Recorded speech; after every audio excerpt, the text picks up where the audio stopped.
নমস্কার বন্ধুরা।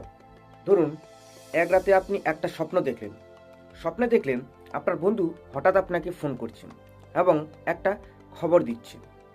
আপনি ঘুম থেকে উঠলেন, ভাবলেন আরে এটা তো শুধু স্বপ্ন ছিল, কিন্তু কয়েক ঘন্টা পরে ঠিক একই ঘটনা সত্যি হয়ে গেল। এখন প্রশ্ন হলো, এটি কি কেবল কাকতালীয় ঘটনা নাকি সত্যিই স্বপ্নে ভবিষ্যৎ দেখা সম্ভব? আমাদের মস্তিষ্ক কি ঘুমের মধ্যে ভবিষ্যৎ অনুমান করে ফেলতে পারে? আজকের ভিডিওতে আমরা জানব মানুষ কেন এমন স্বপ্ন দেখে, নিউরোসায়েন্স এই বিষয়ে কি বলছে, এবং কেন অনেক সময় মনে হয় স্বপ্ন ভবিষ্যৎ বলে দিচ্ছিল। ভিডিওর শেষে আমি এমন একটা বৈজ্ঞানিক ব্যাখ্যা করব যা শুনলে হয়তো আপনার নিজের অনেক স্বপ্নের রহস্যও পরিষ্কার হয়ে যাবে।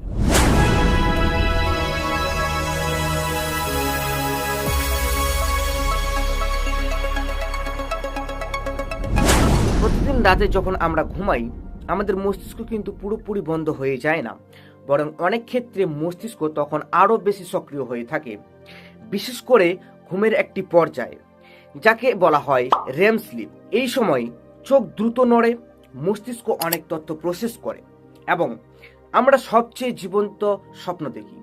বিজ্ঞানীরা বলেন স্বপ্ন আসলে হলো আমাদের স্মৃতি, আবেগ এবং দিনের অভিজ্ঞতা এসবের একটা মিশ্রণ।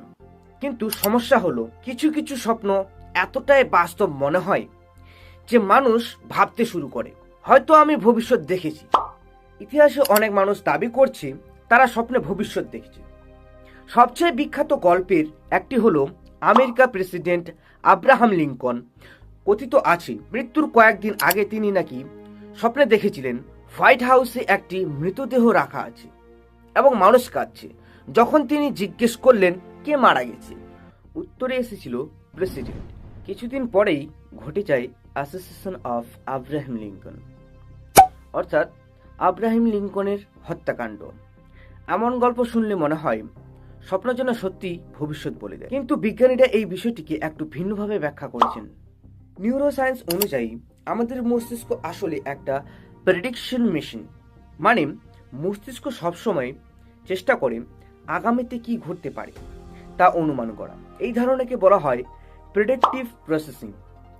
যখন আমরা ঘুমাই, মস্তিষ্ক দিনের হাজার হাজার স্মৃতি একসাথে প্রসেস করে, ফলে স্বপ্নের অনেক সময় এমন পরিস্থিতি তৈরি হয় যা বাস্তব জীবনে ঘটতেও পারে।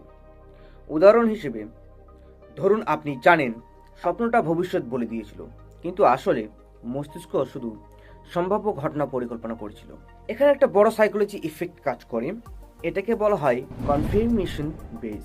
মানে মানুষ এমন ঘটনাকেই মনে রাখে যা তার বিশ্বাসকে সমর্থন করে। ধরুন আপনি বছরে 300টা স্বপ্ন দেখলেন, এর মধ্যে 299টা স্বপ্ন ভুলে গেলেন বা কিছু ঘটলো না, কিন্তু একটা স্বপ্ন কাকতালীয়ভাবে সত্যি হয়ে গেল। তখন আপনার মনে হবে হয়তো আমি ভবিষ্যৎ দেখছিলাম। এটাই মানুষের মস্তিষ্কের একটা খুব সাধারণ ফাঁদ।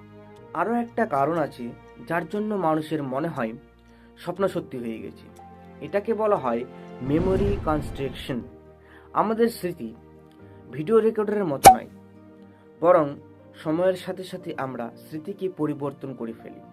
মানে কোনো ঘটনা ঘটার পরে আমরা স্বপ্নটাকে মনে করি এবং অজান্তেই তাকে বাস্তব ঘটনার সাথে মিলিয়ে ফেলি। ফলে মনে হয় স্বপ্নটা ঠিক এমনই ছিল, যদিও বাস্তবে স্বপ্নটা একটু অন্যরকম ছিল। এখন প্রশ্ন, তাহলে কি ভবিষ্যৎ স্বপ্ন পুরোপুরি অসম্ভব? বিজ্ঞানের দৃষ্টিতে এখন পর্যন্ত এমন কোনো প্রমাণ নেই যা নিশ্চিতভাবে দেখায় মানুষ সত্যি ভবিষ্যৎ দেখতে পারে, কিন্তু আমাদের মস্তিষ্ক এতটাই জটিল যে আমরা এখনো তার অনেক রহস্যই জানি না। এই কারণেই স্বপ্ন আজও মানব মস্তিষ্কের সবচেয়ে রহস্যময় বিষয়বস্তুগুলির একটি।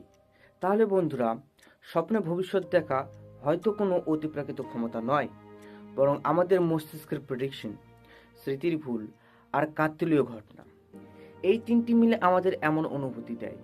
কিন্তু এখন আমি আপনাদের একটা প্রশ্ন করতে চাই, আপনার কি কখনো এমন মনে হয়েছে আপনি কোনো স্বপ্ন দেখেছেন এবং পরে মনে হয়েছে ওটা সত্যি হয়ে গেছে? কমেন্টে অবশ্যই লিখে জানাবেন। আর যদি এই ধরনের রহস্যময় বিজ্ঞান ভিত্তিক ভিডিও ভালো লাগে, তাহলে ভিডিওটিকে লাইক করুন এবং চ্যানেলটি সাবস্ক্রাইব করতে ভুলবেন না। আমরা আবার দেখা করব আরও একটি রহস্যময় বিষয়ে। ধন্যবাদ।